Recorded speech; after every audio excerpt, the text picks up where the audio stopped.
Hello friends, आप सबका स्वागत है मेरे यूट्यूब चैनल रिलायबल सीसी में। मध्य प्रदेश कर्मचारी चयन मंडल द्वारा उच्च माध्यमिक शिक्षक के लिए पात्रता परीक्षा आयोजित की गई है, जिसका नोटिफिकेशन इसकी ऑफिशियल वेबसाइट पे अपलोड हो चुका है। वैसे ये 64 पेज की पीडीएफ फाइल है, जिसमें आपको इस परीक्षा संबंधित सभी जानकारी मिल जाएगी। मैं आपको डिस्क्रिप्शन में ऑफिशियल वेबसाइट की लिंक भी दे दूंगी, जहां से आप खुद जाकर इस पीडीएफ को डाउनलोड करके अच्छे से पढ़ लीजिएगा, क्योंकि इसका पॉइंट टू पॉइंट मैं नहीं बता पाऊंगी। 64 पेज के बारे में बताने चाहूंगी तो बहुत ज़्यादा लंबी वीडियो बन जाएगी, इसलिए आप उसे पढ़िएगा। सबसे पहले फ्रंट पेज पे जो इन्फॉर्मेशन दी गई है वो ऑनलाइन आवेदन पत्र के बारे में दी गई है। यहाँ देखिए, इसका जो ऑनलाइन स्टार्ट डेट है वो है 12 जनवरी 2023 और इसकी जो लास्ट डेट है वो है 27 जनवरी 2023। इसके अलावा आपका फॉर्म भरने आपसे कोई गलती हो जाती है तो उसका सुधार की जो दिनांक है वो है 12 जनवरी 2023 से लेके 1 फरवरी 2023 तक। ये आपके पास अंतिम अवसर होगा कि आपसे फॉर्म में की गई गलती जो है उसको आप सुधार सकें, आपके फॉर्म को प्रॉपर कर सकें।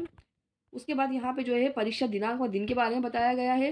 तो परीक्षा दिनांक जो है 1 मार्च 2023 होगी, बुधवार के दिन से स्टार्ट होगा।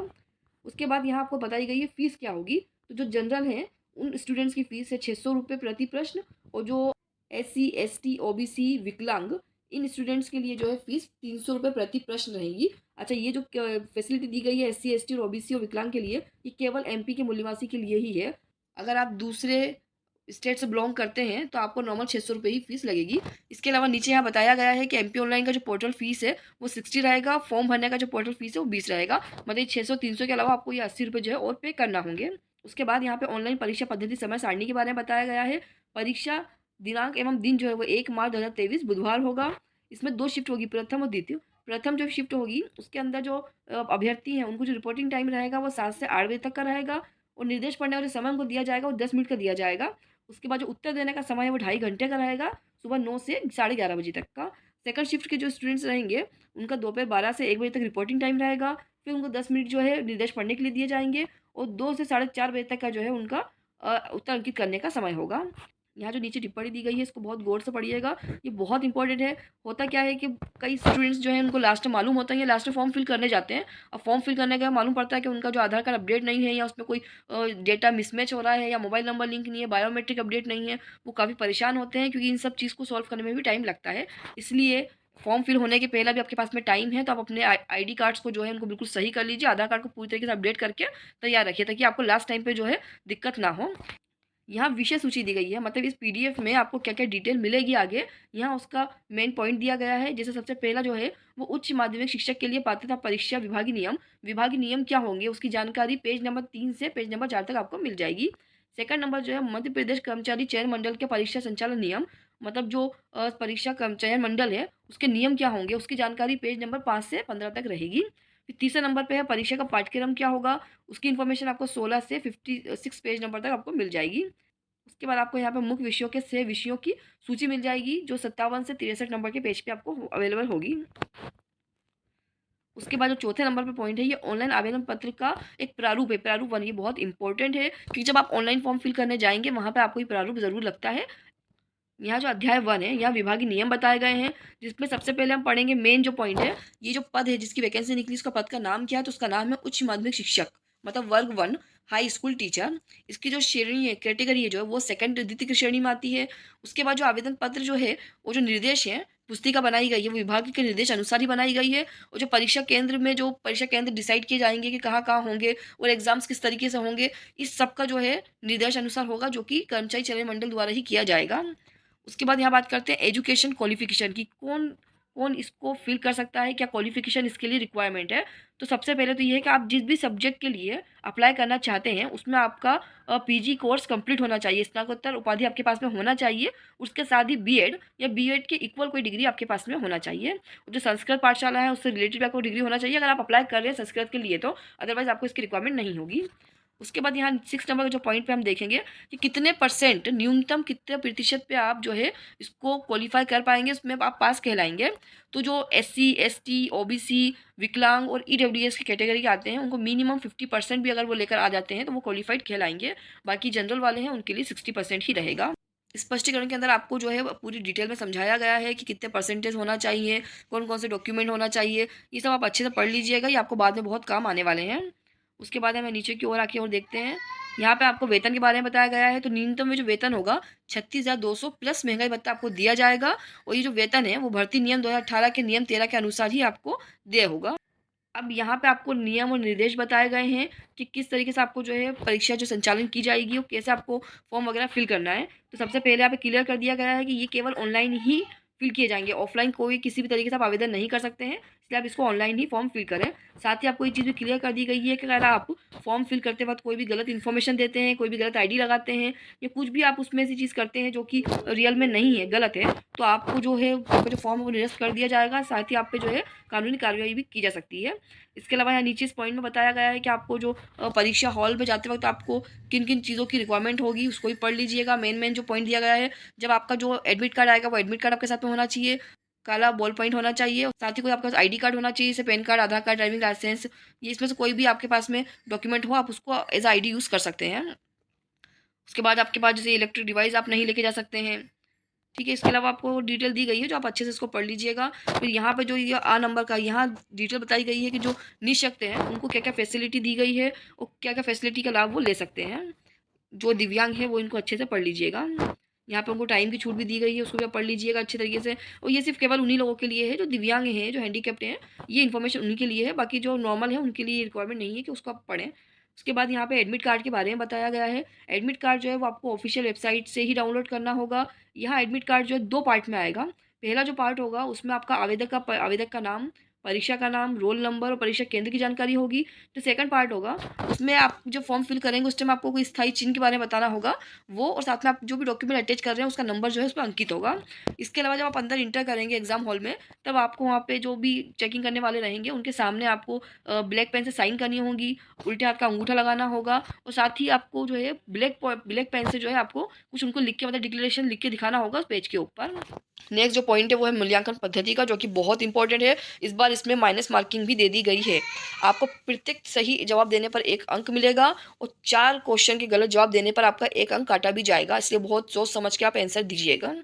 उसके बाद यहाँ पे जो बताया गया है त्रुटिपूर्ण प्रश्न, मतलब कई बार ऐसा होता है कि जो एग्जाम का जो पैटर्न आता है, जो क्वेश्चंस होते हैं उसमें कुछ क्वेश्चंस किसी भी मिस्टेक से जो है गलत होते हैं।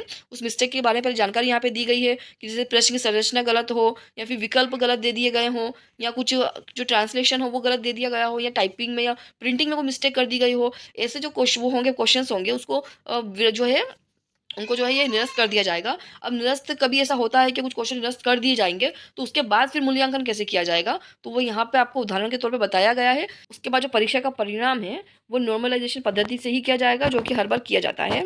उसके बाद जो पॉइंट है यहाँ पे आपको बताया गया है कि अगर कोई क्वेश्चन या आंसर जो गलत है, आपको लगता है कि यार ये क्वेश्चन ही गलत था, तो उसके लिए आप आपत्ति लेना चाहते हैं, तो वो जो है केवल 3 दिन के अंदर ही आपको आपत्ति लेना होगी, जो कि उसकी ऑफिशियल वेबसाइट पर ही आपको दिया जाएगा।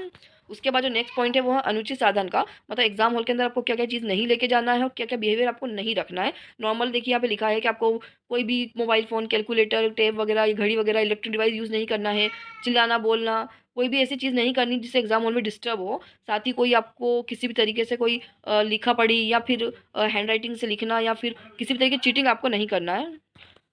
एग्जाम होने के बाद जो है आपको सब्जेक्ट वाइज मॉडल आंसर पेशीट जो है वो अभी यहाँ पे इसकी ऑफिशियल वेबसाइट पे दी जाएगी।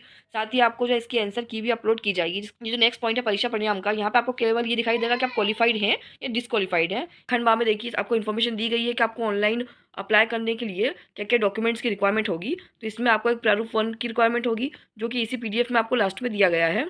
उस फॉर्म के ऊपर आपको अपना कलर फोटो, सिग्नेचर और एक डिक्लेरेशन लिखना है।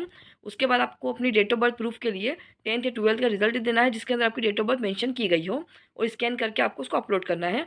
उसके बाद अगर आप OBC, ST, SC किसी भी कैटेगरी से बिलोंग करते हैं तो आपको उसका सर्टिफिकेट साथ में अटैच करना होगा।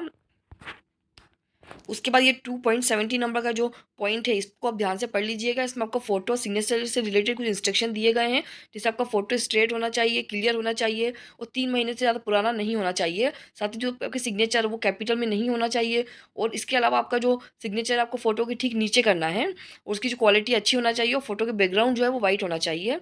इसके अलावा और भी कुछ इंस्ट्रक्शन है, इन सभी पॉइंट्स को आप अच्छे से पढ़ लीजिए, क्योंकि आपको अगर आपका जो फॉर्म में होगा फोटो वगैरह सही नहीं होगा, उससे प्रॉपर अपलोड नहीं होगा, तो आपका फॉर्म जो है रिजेक्ट कर दिया जाएगा।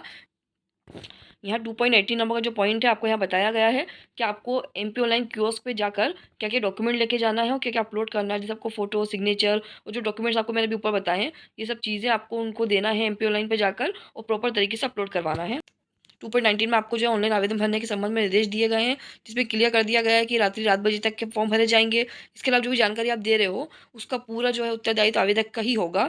साथ ही आपका जो आधार कार्ड वगैरह की वेरिफिकेशन है वो एग्जाम के टाइम पे आपसे बायोमेट्रिक में ली जाएगी, इसलिए इसको अपडेट करवा के रखिए आप।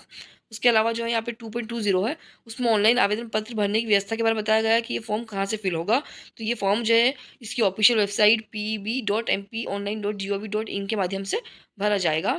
उसके अलावा यहाँ पे ऑनलाइन आवेदन पत्र भरने हेतु विकल्प बताए गए हैं कि एक तो आप साइबर कैफ़े पे जाके मतलब कियोस्क सेंटर पे जाके फॉर्म फिल कर सकते हैं और दूसरा खुद अपने कंप्यूटर से इसकी ऑफिशियल वेबसाइट पे जाके आप अप्लाई कर सकते हैं।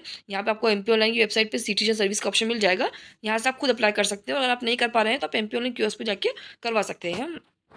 फॉर्म फिल करने के बाद आपको यहाँ नीचे पेमेंट की मेथड बताई गई है कि आप इसको पर्सनली अगर आप खुद अप्लाई करते हैं तो अपने credit card, debit card, internet banking या फिर यूपीआई और भीम ऐप के जरिए भी आप पेमेंट इसमें कर सकते हैं। उसके बाद यहाँ पे आपको डिटेल बताई गई है, ये आपको कंडीशन बताई गई है पेमेंट करने की, इसको आप अच्छे से रीड कर लीजिएगा अगर आप खुद फिल करते हैं तो। उसके बाद यहाँ 2.25 नंबर का जो पॉइंट है, आपको यहाँ पे आवेदन में सुधार करने के बारे में बताया गया है कि मान लीजिए आपसे कोई फॉर्म भरने गलती हो जाती है तो आपको उसको किस तरीके से उसको करेक्ट करना है। और ये करेक्ट करने की जो आपको मैंने स्टार्टिंग में डेट बताई थी, उस लास्ट डेट के पहले पहले आप इसमें करेक्शन कर सकते हैं, उसके बाद इसमें कंडीशन की कोई गुंजाइश नहीं होगी। उसके बाद आपको यहाँ 2.26 वाला जो पॉइंट है, यहाँ पे आपको बताया गया है कि अगर आप एक से अधिक ऑनलाइन आवेदन पत्र करते हैं तो उसमें आपको क्या कंडीशंस होगी। इसमें जैसे आप नॉर्मली आप अप्लाई करोगे, आप डबल से अप्लाई करते हो तो वहाँ आपको स्टार्टिंग में एक मैसेज आता है कि आप पहले से आपने आवेदन करा या नहीं करा है। अगर आप उस पर येस पे क्लिक करेंगे तो ही आपकी प्रोसेस जो है वो आगे बढ़ेगी, अदरवाइज़ आपका पुराना वाला ही मान्य होगा, नया वाला मान्य नहीं होगा। और अगर आप एक से ज़्यादा एक्स्ट्रा डबल डबल फॉर्म भर देते हैं गलत इन्फॉर्मेशन देके, तो आपके सारे फॉर्म जो है वो निरस्त कर दिए जाएंगे। उसके बाद यहाँ देखिए नीचे निरस्तीकरण का मैंने कंडीशन भी दे रखी है, इसको भी आप अच्छे से पढ़ लीजिएगा। उसके बाद जो हम यहाँ पे नीचे की तरफ आते हैं, यहाँ खंड से आएगा, यहाँ पे वही आपको जो आवेदन की समय वगैरह दी गई है, उसका टाइम पीरियड दिया गया है, फीस दी गई है, आप इसको डबल से अच्छे से पढ़ सकते हैं। उसके बाद यहाँ पे 2.35 नंबर का जो पॉइंट है, यहाँ पे आपको ऑनलाइन परीक्षा केंद्र के बारे में बताया गया है। कुल मिला के 17 केंद्र होंगे। बालाघाट, बैतूल, भोपाल, छिंदवाड़ा, ग्वालियर, इंदौर, जबलपुर, कटनी, खंडवा, मंदसौर, नीमच, रतलाम, रीवा, सागर, सतना, सीधी और उज्जैन, ये सभी पॉइंट्स हैं। आप जब ऑनलाइन फॉर्म फिल करेंगे उस टाइम आपको ऑप्शन दिए जाएंगे, तब आप इन 17 पॉइंट में से किसी भी पॉइंट पर आप सिलेक्ट कर सकते हैं सीक्वेंस वाइज। उसके बाद यहाँ खंड में आपको ऑनलाइन परीक्षा से रिलेटेड जो है इंस्ट्रक्शन दिए गए हैं, जैसे जो आपका परीक्षा प्रारंभ होने का जो है वो 2 घंटे पूर्व ही अभ्यर्थी की उपस्थिति अनिवार्य, मतलब जो आपके एग्जाम स्टार्ट होने वाले होंगे उसके 2 घंटे पहले ही आपको वहाँ अवेलेबल होना ज़रूरी है। उसके बाद आपका बायोमेट्रिक सत्यापन किया जाएगा, अगर सत्यापन नहीं होता बायोमेट्रिक तो आप जो है परीक्षा में नहीं बैठ सकते हैं, इसलिए आप आधार कार्ड को अपडेट करवा के रखिए। उसके बाद यहाँ पे जो है आपको वेबसाइट से रिलेटेड कुछ मॉक टेस्ट की डिटेल दी गई है, और जो भी आपको एग्जाम से पहले पहले जो वहाँ पे करना है या जो इंस्ट्रक्शंस होंगे वो इस तरीके से हैं जो आपको पूरा अच्छे से पढ़ लेना है, ताकि आपको वहाँ एग्ज़ाम हॉल में जाकर एग्ज़ाम देने अब जाएँ तब वहाँ आपको प्रॉब्लम क्रिएट ना हो। उसके बाद यहाँ पे अध्याय 3 है, यहाँ पे आपको परीक्षा की योजना के बारे में बताया गया है कि जो प्रश्न है वहाँ पे किस सब्जेक्ट के कितने कितने क्वेश्चंस आएंगे और कितने कितने उसके मार्क्स होंगे, इसको भी आप अच्छे तरीके से रीड कर लीजिएगा। यहाँ पे देखिए सब तरीके के पूरा आपको डिटेल बताई गई है, बहुत ही बारीकी से पीडीएफ में बताया गया है, इसलिए मैं आपसे फिर दोबारा कहती हूँ कि आप इस पीडीएफ को बहुत ही अच्छे से पढ़ लीजिएगा, ताकि आपको फॉर्म फिल करने से लेकर एग्जाम देने तक और रिजल्ट में भी कोई कन्फ्यूजन आपको नहीं होगा। उसके बाद यहाँ पे देखिए ये विस्तृत पाठ्यक्रम, अब यहाँ पे जो आपको है इस पेज से आपको जो पूरी डिटेल शुरू हो गई एग्जाम की, मतलब पूरा सिलेबस आपका जो आ गया है। अब यहाँ पे आप नीचे पूरा 64 पेज तक इसको आराम से रीड कर लीजिएगा। इसमें आपका हर सब्जेक्ट वाइज, मतलब सब्जेक्ट वाइज आपको डिटेल बताई गई है कि कौन कौन सा आपको जो है डेटा पढ़ना है, क्या सिलेबस आपका होगा, उसको आप अच्छे से पढ़ लीजिएगा। अगर आप इंटरेस्टेड हो और मुझे कमेंट्स करके बताएंगे तो मैं इस सिलेबस के बारे में आपको डिटेल में इन्फॉर्मेशन दे दूँगी। अभी मैं आपको यहाँ पे सबसे लास्ट में लेके चली जाती हूँ, जहाँ पे जो प्रारूप दिया गया है उसके बारे में आपको बता देती हूँ कि प्रारूप आपको किस तरीके से फिल करना है और क्या रहेगा। ये देखिए ये है प्रारूप 1, जिसके बारे में हम बात कर रहे हैं, जो कि ऑनलाइन फॉर्म फिल करते वक्त बहुत ज़्यादा इंपॉर्टेंट है। इसमें अगर आप कोई गलती करेंगे तो आपका फॉर्म रिजेक्ट हो जाएगा। इसको मैं थोड़ा जूम करके आपको बताती हूँ कि आपको कहाँ पर क्या चीज़ लगाना है। ये देखिए यहाँ पे जो है ये 4 बाय 5 सेंटीमीटर का आपको अपना कलर फोटो यहाँ पे पेस्ट करना है, जिसमें आपकी डेट मेंशन हो, बैकग्राउंड जो आपका वाइट होगा। फिर यहाँ देखिए राइट साइड पे आपको यहाँ इस बॉक्स के अंदर बीचों बीच आपको अपनी सिग्नेचर करना है। यहाँ देखिए नीचे इंस्ट्रक्शन और भी दिए गए हैं। उसके बाद यहाँ पे देखिए ये आपको नीचे डिटेल भी मिल जाएगी। फिर यहाँ पे आपको जो ये सेल्फ डिक्लेरेशन लिखा गया है इसको पढ़ लेना है। अब आप हिंदी या इंग्लिश दोनों में से कोई एक चूज़ कर सकते हैं और इस बॉक्स के अंदर आपको यहाँ पे लिखना है। अच्छा, आप पूरी कोशिश ये ना करें कि पूरे स्टार्टिंग से लेके एंड तक जो डला है पूरा इस बॉक्स में लिख दूँ।